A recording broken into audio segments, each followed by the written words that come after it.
face à la nation, Casadirand le silence. Lampadaire, forage, centre financier, Arena de Kinshasa. La vérité. Mais là, plus personne n'en parle. On continue de répéter, monsieur Lampadaire, monsieur Toto, comment on dit, Yo-Yo Yabana. On continue de salir mon nom alors que le travail est fait et alors que j'ai héroïquement protégé la nation. 4 journalistes de renom ont pris l'initiative de chercher des réponses. Mais vous avez aussi entendu parler qu'on vous appelait monsieur 30%. Moi, je vous dis, Willy Kalenga, amenez-moi un seul à qui, moi, j'ai négocié quelque commission que ce soit, même 0,5%.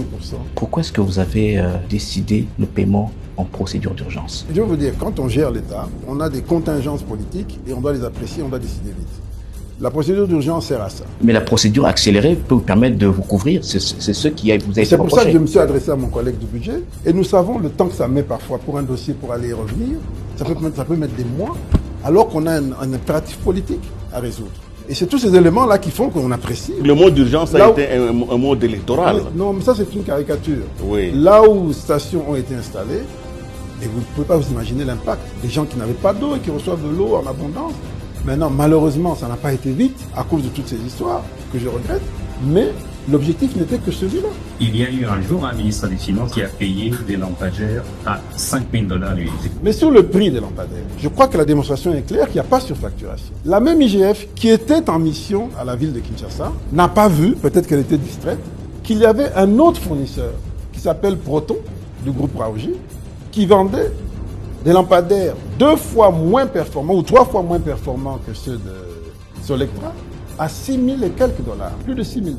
Qu'est-ce que vous avez à dire à cette opinion-là? Je demande à chaque Congolais d'analyser, de ne pas se fier à la première phrase lue dans un tweet ou dans les groupes WhatsApp. Votre bourreau, c'est M. Jules Nguetti. Non, je ne vais pas me rabaisser à ce niveau-là. La manipulation médiatique a voulu me faire passer pour celui qui a décidé d'acheter des forages de 5 000 $ qu'on met dans les coins de la maison à 300 000 $. Ça, c'est une manipulation malhonnête. Vous vous voyez occuper encore un autre poste ici en République démocratique? Madame, je ne suis pas chômeur, je suis député national. Sur le plan politique, je parle d'un poste de fonction, mais un autre point.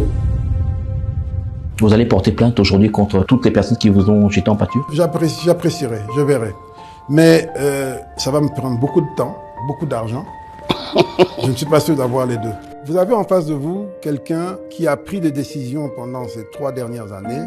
Cette expérience m'a fait comprendre que ce dont le pays souffre, ce n'est pas la simple corruption, c'est des systèmes mafieux. J'ai eu le courage de mettre un coup de pied dans ces systèmes mafieux en apportant des systèmes qui bouleversent tout cela. Comment voulez-vous qu'on vous aime? Peut-être que j'ai été trop vite, peut-être que j'ai été trop fort, mais j'ai rencontré en face de moi une volonté de me faire taire, de me mettre de côté pour ne pas gêner le statu quo.